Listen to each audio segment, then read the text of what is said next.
I got sentenced to 200 months in state prison. So let's start part 4 onto why I went to prison for premeditated attempted murder. So where I last left off was when my mom turned her back on me and just threw me under the bus like I was nothing. So after my mom threw me under the bus, I just started crying hysterically because I was just terrified. Like, my heart was broken. So the cops were just like, I'm gonna go to prison for the rest of my life. I'm a murderer. My mom sold me out. Just a whole bunch of crazy stuff. And basically, I was just like, bro, like, I would tell you, like, what happened if y'all just stopped talking to me like this? Like, please stop, please stop. Like, I was just hysterically crying. So I ended up telling them, yes, I did it, but can I just tell y'all why I did it? Like, I'm not a murderer for real. I'm not a bad person. I'm not a violent person. Please just listen to my story. So after I told them the story, you know, what I told y'all in the other clips, they were just literally lost for words. Like, they didn't know what to do after that. Oh, I do remember that my phone that they had was sitting, like, on the table in front of me, and it just kept ringing and ringing and ringing, and it was my dad. So literally, I just started begging them to answer the phone because I was terrified and I wanted my dad. Like, I never should have moved out of my dad's house.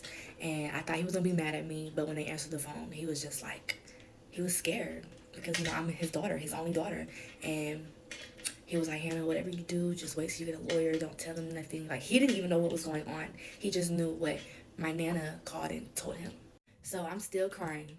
And I just tell him, like, it's too late. Like, I already told them what I did. And I don't know what to do. Like, I don't know what's going to happen to me, but I already told them. And he just got quiet. So it's like 6 o'clock in the morning now. They still don't know what to do with us or what to do with me because I'm a child, and the information I just said, the information my mom said, the information my Nana said, like, they just don't know what to do. So eventually they ended up taking my mom to county jail, and they ended up taking me to juvenile. So once I get to the juvenile facility, they housed me, and I really don't know what to say about my time in juvenile because I was only there for a week, and then after that week they transferred me to county jail because I was being tried as an adult. So I get to county jail, they transferred me and my co-defendant, and he goes to the juvenile pod for boys. I go to the infirmary because they don't have a juvenile pod for females. I was literally the only female juvenile in county jail. So I was housed in the infirmary. And I got some stories about the infirmary, but it really wasn't that bad. Like, the guards, they were very nice to me. They ended up putting a TV in my room. I could watch TV all night. I was able to use the phone all day, call my dad, just calling my dad all day. I know I was bugging him. I had food. My dad sent me packages. Like, it wasn't bad. But get back on track. I ended up doing 15 months in county jail because my mom decided to take her case to trial. I pleaded guilty, but I still had to wait for my mom's trial to be over for me to get sentenced and for my co-defendants to get sentenced. So my time in county, I had this lawyer that my dad had got for me, and he always came to see me, basically just keeping me updated on, like, the things that my mom was saying. And some of the things that my mom was saying was actually pretty wild. My mom was doing and saying anything to get out of this situation and just leave me in it to deal with it by myself. So I found out that my mom said I was jealous of my victim because I was in a relationship with my stepdad. So when I heard that, I was just heartbroken, crying again. I did a lot of crying. So 15 months go by of dealing with this, and my mom's trial finally comes up, and basically she had her side and I had my side. So after the trial was over, she ended up being found guilty.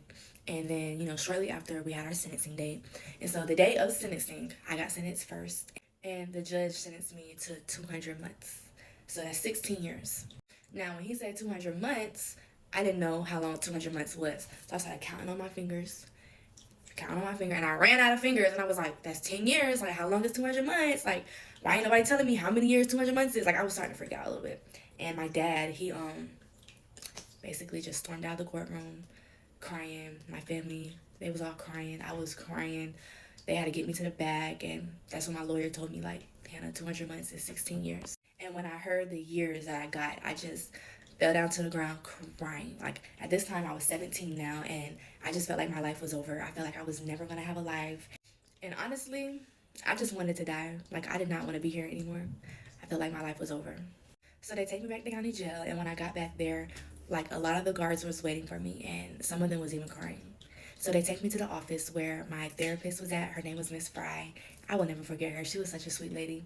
But she was in there with a couple of the officers that I got close with that really looked out for me, and we're all just crying because they didn't think I was going to get that much time. I'm going to stop the story here. So if you want to hear how long my mom got and what happened when we got transferred to prison, just give me a like, a comment, and a follow. And part 5 will be here shortly.